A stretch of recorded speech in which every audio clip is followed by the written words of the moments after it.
तो इसका first question है John and Jeevanti together have 45 marbles. तो इसमें सबसे पहले इंफॉर्मेशन क्या दे दिया गया है कि जॉन है और जो जीवंती है दोनों के पास मिला करके कितना मार्बल्स है, 45 मार्बल्स है। Both of them lost 5 marbles each and the product of number of marbles they now have is 124। अब इसमें क्या बोला गया है कि दोनों ने क्या किया है कि 5-5 मार्बल्स गुम कर दिया है। तो अब जो उनके पास मार्बल्स बचा है उसका प्रोडक्ट कितना हो जाएगा, 124 हो जाएगा। मतलब कि 5 मार्बल्स घुमाने के बाद 5 जॉन ने घुमाए हैं और 5 जयवंती ने घुमाए, उसको घुमाने के बाद जो प्रोडक्ट होगा मार्बल्स का वो कितना हो जाएगा, तो 124 हो जाएगा। और हम लोगों को फाइंड करना है कि दोनों के पास मार्बल्स थे कितने। तो क्वेश्चन आप लोगों को थोड़ा डिफिकल्ट लग रहा होगा लेकिन क्वेश्चन बहुत इजी है। हम लोग देखिए इसको स्टार्ट कैसे करेंगे। तो सबसे पहले लिखेंगे number of marbles with John. अगर मान लीजिए जॉन के पास जो मार्बल्स थे वो x नंबर के थे, ठीक है, तो नंबर ऑफ मार्बल्स विथ जीवंती के पास कितना मार्बल हो जाएगा, लॉजिक लगाइए। 45 मार्बल्स टोटल थे ना, और उसमें से x मार्बल जॉन के पास था, तो जीवंती के पास कितना होगा, 45 माइनस एक्स। जिनको नहीं समझ में आया उनके लिए मैं एक एग्जाम्पल बताती हूँ। मान लीजिए आप और आपका कोई भाई है, ठीक है, आप लोग दोनों के पास मिलाकर के 10 चॉकलेट है, और उसमें से अगर 4 चॉकलेट आपके पास है तो आपके भाई के पास कितना होगा, 10 माइनस 4 दैट इज 6। उसके पास 6 चॉकलेट है। तो यहाँ पर भी तो सेम हमने किया ना, टोटल नंबर जो था उसमें से जो जॉन के पास मार्बल्स थे उसको माइनस कर दिया है। इतना तक हो गया। अब सेकेंड केस हमारा क्या था कि दोनों ने मार्बल्स 5-5 घुमाए है ना, तो number of marbles with John after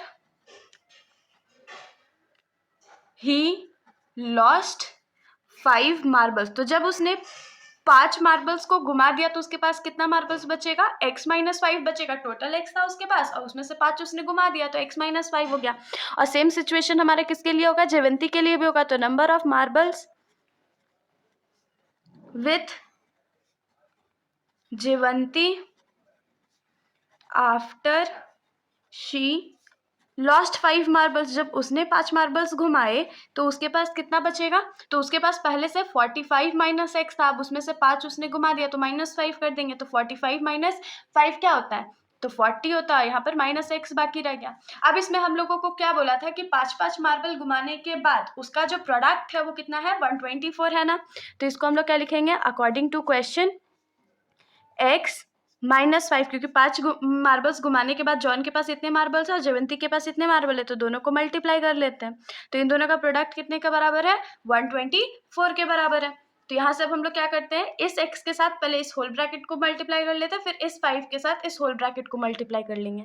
तो ये क्या हो जाएगा, x इंटू 40 माइनस एक्स, और दूसरे ब्रैकेट में -5 into 40 minus X is equals to 124। तो x इंटू 40 क्या हो जाएगा, 40x minus X into X square minus 5 4 20, और 40 का एक जीरो भी था, minus minus plus 5 into X 5x is equals to क्या हो जाएगा, 124 हो जाएगा। तो हम लोग एक्स स्क्वायर वाले टर्म को सबसे पहले कर लेते हैं। फिर देखिए 40x यहाँ पर प्लस में है और 5x भी प्लस में है, तो प्लस प्लस तो प्लस होता है, तो 40 प्लस 5 क्या हो जाएगा, 45x हो गया ये। और माइनस 200 है और इधर ये 124 भी आ जाएगा, तो दोनों माइनस हो गया। तो यहाँ से हम लोग के पास क्या बचेगा, minus x square plus 45x minus minus plus, लेकिन साइन माइनस का, तो ये क्या हो जाएगा, 324 इज इक्वल्स टू 0। अब थोड़ा सा हम लोग क्या करते हैं, इस होल को माइनस से मल्टीप्लाई कर देते हैं। तो माइनस से मल्टीप्लाई करने के बाद क्या होगा, जो वैल्यूज हमारे माइनस में है वो प्लस में हो जाएंगे, जो प्लस में है वो माइनस में हो जाएंगे। तो ये क्या हो जाएगा, एक्स स्क्वायर माइनस 45x प्लस 324 इज इक्वल्स टू 0। अब हम लोग इसमें क्या करेंगे, तो मिड टर्म स्प्लिटिंग करेंगे। तो चलिए मिड टर्म स्प्लिट करते हैं फटाक से। तो मिड टर्म स्प्लिट करने के लिए हम लोग क्या करते हैं, तो कांस्टेंट टर्म को एक्स स्क्वायर के कोएफिशिएंट से मल्टीप्लाई कर लेते हैं। तो ये क्या हो जाएगा, 1 इंटू 324 इज इक्वल्स टू 0। 324 को हम लोग प्राइम फैक्टराइज करेंगे, तो ये 2 के टेबल में 1 बार में, फिर 6 बार में 2 बार में, फिर ये 2 के टेबल में 81 बार में, फिर ये 3 के टेबल में 27 टाइम्स में, फिर ये 3 के टेबल में 9 टाइम्स में, फिर ये 3 के टेबल में 3 टाइम्स में। हम लोग को चाहिए कितना, 45 चाहिए। तो चलिए फटाक से दिमाग लगाते हैं। तो देखिए यहाँ पर 2 2 ज़ा 4, 4 3 ज़ा 12, 12 3 ज़ा कितना होता है, 36 होता है। और यहाँ 3 3 ज़ा 9 बच गया हमारे पास। तो अगर 36 में हम लोग 9 प्लस कर देंगे तो वो 45 हो जाएगा।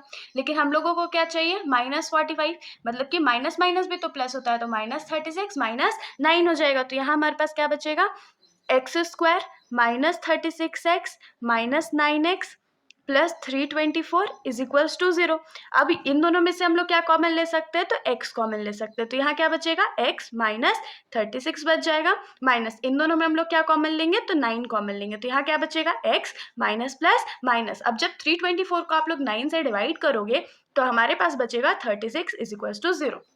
तो अब देखिए ये दोनों ब्रैकेट हमारा सेम है, मतलब कि हमने सही कैलकुलेशन किया है। तो ये हो जाएगा x -36 एक ब्रैकेट में और दूसरे ब्रैकेट में x -9 इज इक्वल्स टू 0।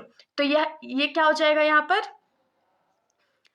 या हम लोग लिख लेते हैं let x -36 is equals to 0 and x -9 is equals to 0।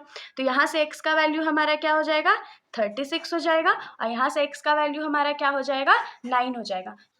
तो हम लोग यहाँ पर सिंपली क्या लिखेंगे, लास्ट स्टेटमेंट हमारा कि therefore the number of marbles are 9 and 36। ये हमारा आंसर हो गया। हम लोग को यही तो फाइंड करना था कि नंबर ऑफ मार्बल्स कितने, तो एक के पास 9 होगा तो दूसरे के पास 36 होगा।